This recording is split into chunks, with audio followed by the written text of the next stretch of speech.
400 kilograms of meat on hooves. That is how much an adult musk ox weighs. The meat of this animal is enough to feed an entire Arctic village. But obtaining it is nothing like taking meat out of a freezer. It hides skillfully, is always alert, and incredibly resilient. To find its tracks, skill alone is not enough. Experience, patience, and luck are required. That is why we leave the village before dawn. The snow creaks under our feet. Beside me are two hunters, Akik and Mixer. It is. The wind nips at my face, but they seem not to notice the cold. Suddenly, Akik stops and points at the snow. A musk ox track. From yesterday, I look and see only a few indentations. To me, they mean nothing. But to them, these are not just indentations. Every track is a clue. They know with certainty which direction the musk ox went.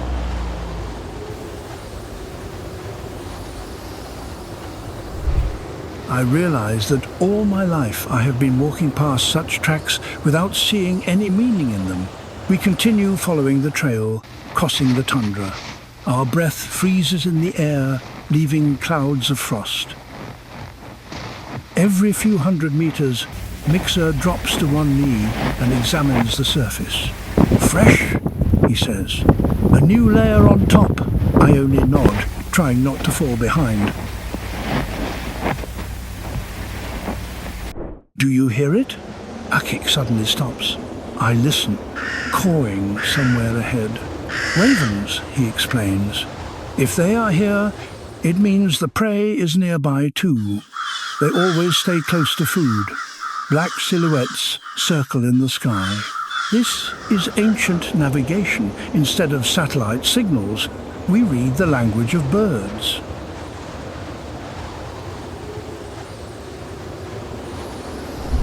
As we walk, Mixer points to the terrain and explains why musk oxen like this valley. It is calm here. The northern wind does not pass through the rises, and even in a strong blizzard, it is easier for the animals to survive. He points to stones covered with dark marks. This is where they sharpen their horns. I decide to check the wind the old-fashioned way. I moisten my finger and raise it. Akik smirks. My finger is instantly disqualified by a man who feels the wind with his skin.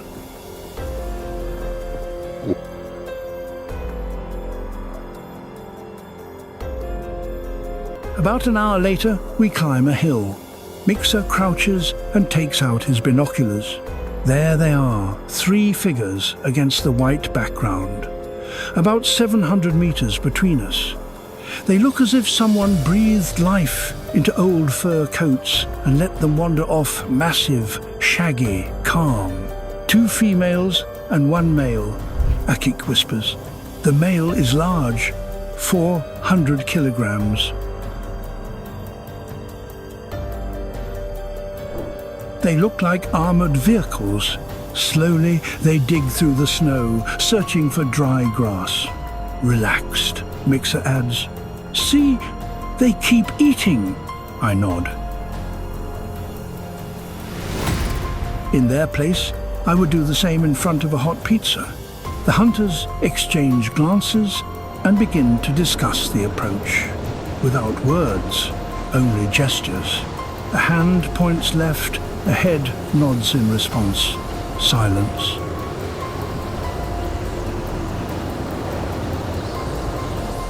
We'll go around from that side, Akik says quietly. We'll drop into the hollow, then come out from behind those rocks. It is a coordinated operation. No sounds, no words, only movements honed over years. The wind suddenly shifts.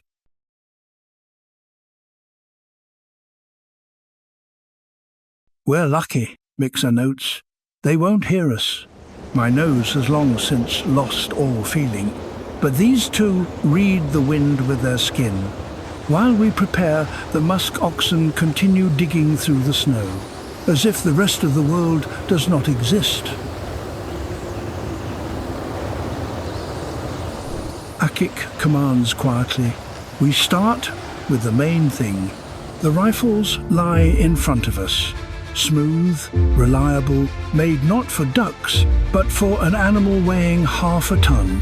There is no room for mistakes here. Mixer runs his finger along the barrel, checks the scope, clicks the bolt. He says, patting the stock. It will do for a musk ox.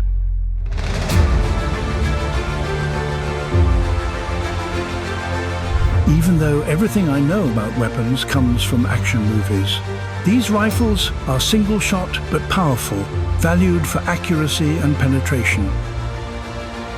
Musk oxen have thick skulls, and their fur absorbs the energy of the shot. A mistake means the end of the hunt. Then come the knives. Not pocket knives, but serious blades that command respect. Mixer shows his. Slightly curved, with a handle made of bone. His grandfather made it. The blade is so sharp that it can be used for shaving. Now the sleds.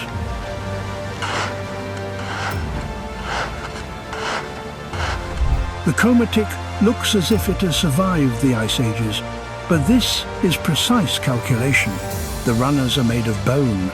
All the joints are held together with straps of marine animal skin. Not a single nail, not a drop of glue. Everything bends and works.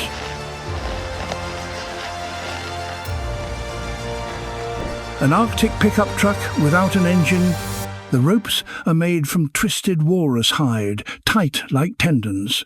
Akik says one rope can hold a quarter of the carcass.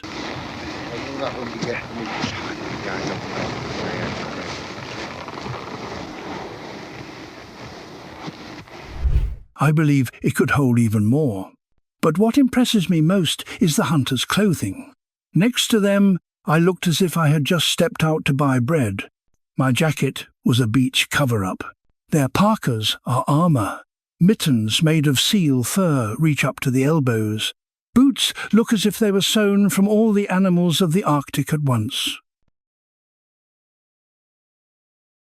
The outer parka is so voluminous that it could cover the entire floor of an apartment.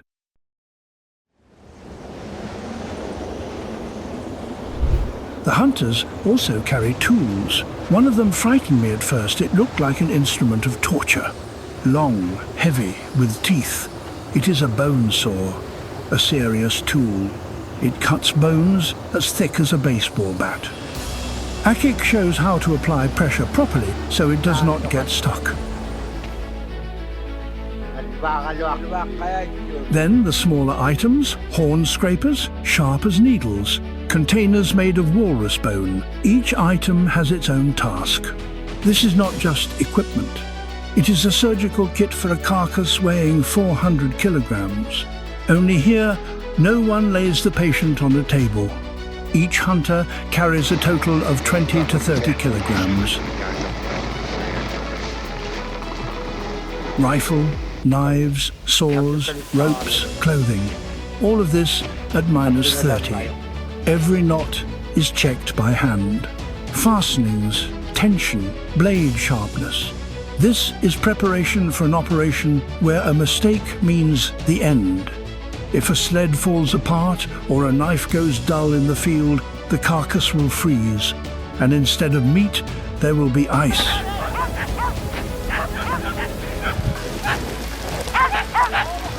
But more important than any tool is their experience. They learn from childhood from their fathers, who learned from their own fathers. Here, every movement is automatic. They know what will be needed, when and where it should be, because forgetting something here is dangerous.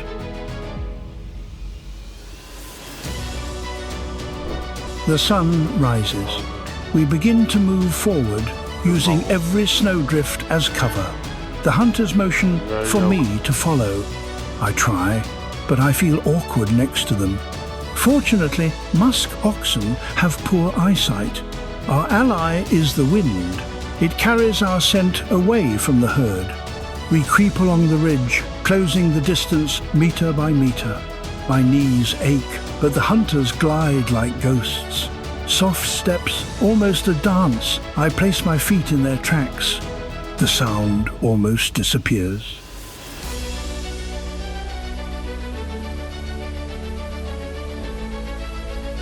From time to time we look at the animals. They are still eating. Good Musk oxen can stand for hours, carefully digging grass out from under the snow. They are completely focused on eating, as if the rest of the world does not exist. Sunlight slides along his horns like on polished metal, but his coat is a whole story. The stiff guard hairs on top protect against the wind.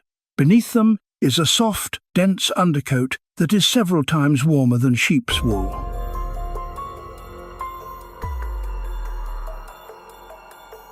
One of the females becomes alert and stops eating. We turn into statues. Half a minute of silence.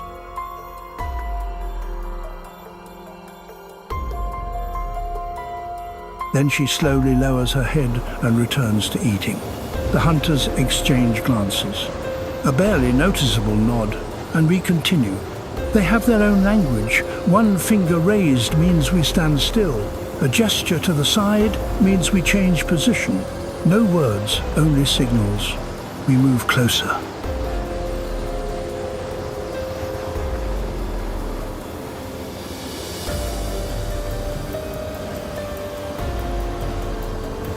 Now the sounds are audible hooves, scraping the snow, a quiet snorting.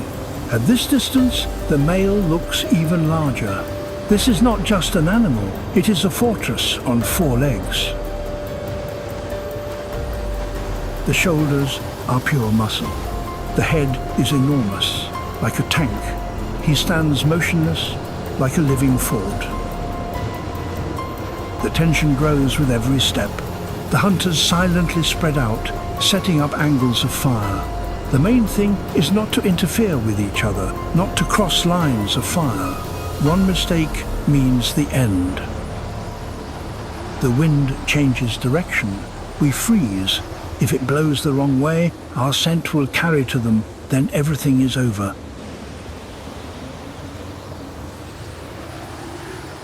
Although these animals look like a sack of hay on legs, they have survived in the Arctic for thousands of years. This is not a hunt for one. It is the management of group behavior. They are social animals. If one gets frightened, all of them bolt. That is why the hunters block all their routes of retreat. My role is simple: to stand, stay silent, and not break what they planned. The hunters raise their rifles, freeze, wait. Then an explosion. The shots echo across the ice.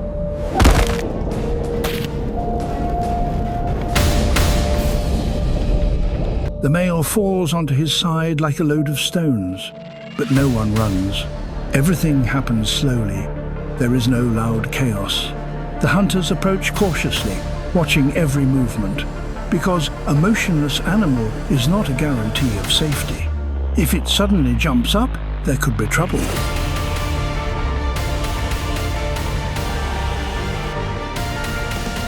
They check for any movement. They come closer. The place where it fell is ideal, not in a bloody hollow, not on a slope.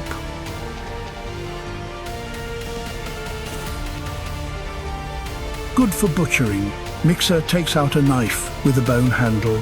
The first cut runs along the belly. The movements are confident and precise, not touching the internal organs. Because one wrong movement and the meat is ruined, the hide separates smoothly, as if it opens itself for him. Everything is done methodically, cut after cut, layer after layer. The hide must remain intact. It will later be made into clothing, boat coverings, and straps. Attention is paid to the internal organs. This is the most important thing in northern conditions. High caloric value, nutrition, energy here, these are means of survival, not luxury. First, the liver. Large, dark, warm to the touch. One of the most valuable organs. Then the heart. Then the kidneys. Each organ is carefully removed and packed. Among the Inuit, there is a simple rule. If it can be preserved, it must be preserved. Then comes the butchering of the carcass. The front shoulders, the hindquarters, the ribs, the chest, and finally, the most tender meat along the spine, the fillet, which is valued above all else. After that, the head and the horns.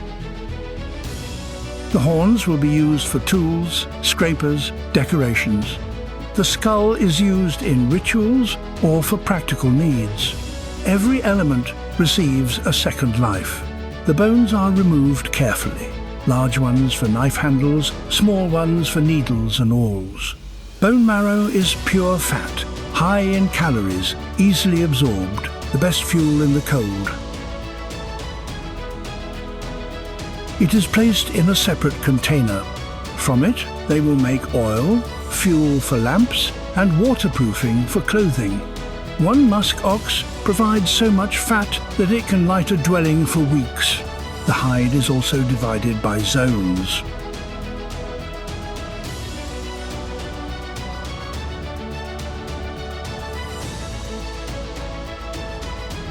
Dense sections go for soles, softer ones for linings.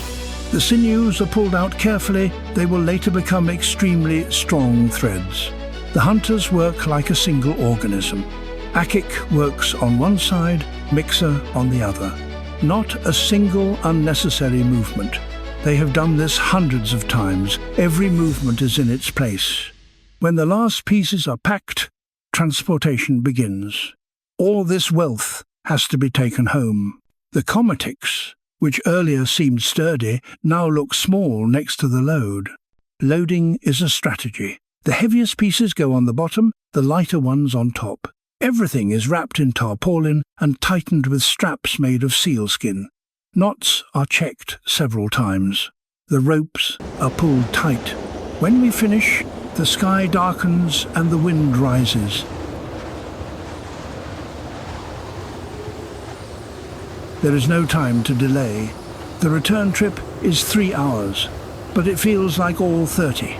The 3 hunters line up, throw the ropes over their shoulders, lean forward and begin to pull.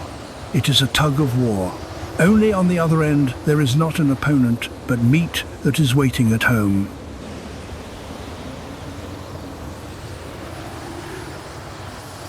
The landscape sets the rules. Where the snow is smooth, we can walk.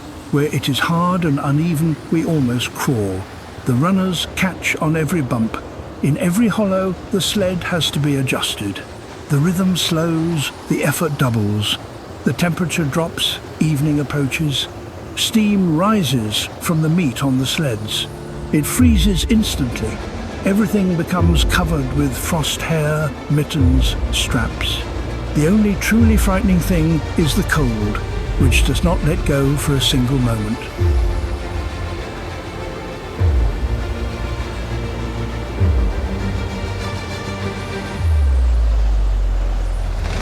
Sometimes we stop to drink water, but the cold still seeps into our hands and the fingers go numb.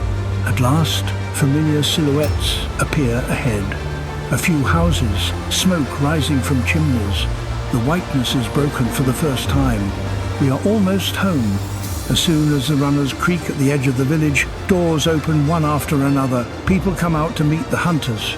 Returning with a musk ox is an event. It is life and a large reserve that brings hope.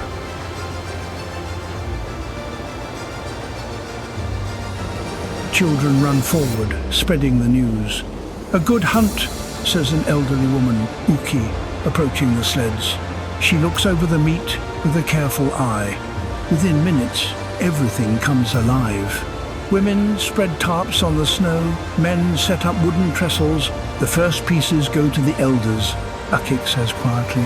The elders step forward and choose carefully. The best parts, the tender meat along the spine, the ribs. They do not hurry, they choose. Each hunter receives a worthy share. For the family, it is wrapped in cloth, enough for a week. Special attention is given to the bones. One woman takes the wide shoulder blades. 4 drums, she explains. Other families choose long, dense bones. 4 tools, smaller ones for needles and awls. Another family chooses long, dense bones. They will go for tool handles. The smaller ones go to the craftsman. From them will come needles, awls, decorations. Every fragment has its own future. The hide is stretched onto a wooden frame. Several people work together, pulling, fastening, beginning to scrape off the remaining tissue. The air fills with a creaking sound, rhythmic like a special song. One woman smiles at me and says, "It's hard, but warm clothing doesn't sew itself. The fat is passed from hand to hand. It is exchanged for dried fish, bonis dahlia, necessary items."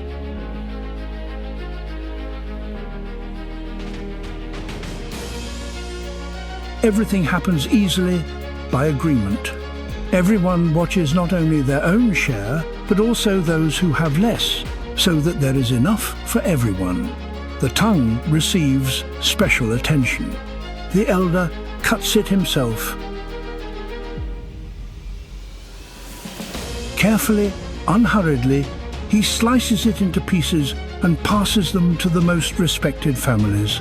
This is not just a treat, it is a sign of respect, a delicacy, Mixa says quietly, noticing my look. The long bones are split with precision, and there is the bone marrow. It is handed out to the children in bowls, and their eyes shine. One girl shows me what she got, dips her finger into the fat, laughs, and shares it with me. Every part is used here, even the smallest. Strips of meat are hung up to dry, the lungs collected on the spot. Blood is mixed with fat, dried herbs are added, and sausage is made. Children dart among the adults, skillfully slipping between legs, trying to steal an extra piece while no one is watching. Children's resourcefulness is the same everywhere. Only here, the treats are not sweets, but a piece of dried fat or a scrap of meat prepared for drying. Bones, intended for broth, are stacked neatly in a pile near the fire pit in the center of the village. Everyone knows that tomorrow they will turn into a hot stock that will warm them on the coldest days. The sun sinks below the horizon. Its light becomes soft, reddish. And as the shadows stretch across the snow, it becomes clear. The enormous bull we met in the tundra in the morning is now completely transformed into food, future clothing, and tools. Families load their shares onto small sleds. Some carry them on their shoulders, others drag them behind. People disperse to their homes. Each has a week's worth of food, materials for work, resources for exchange. The last thing I notice before darkness finally falls is smoke rising from chimneys. Dinner preparation begins, the silence fills with aromas, and our circle closes. If you want to learn more stories from life in the tundra, subscribe to our channel. Here we tell stories about people whose lives are often hidden from the world's view. Leave a comment and share which moment impressed you the most. Your words help us understand which stories you want next.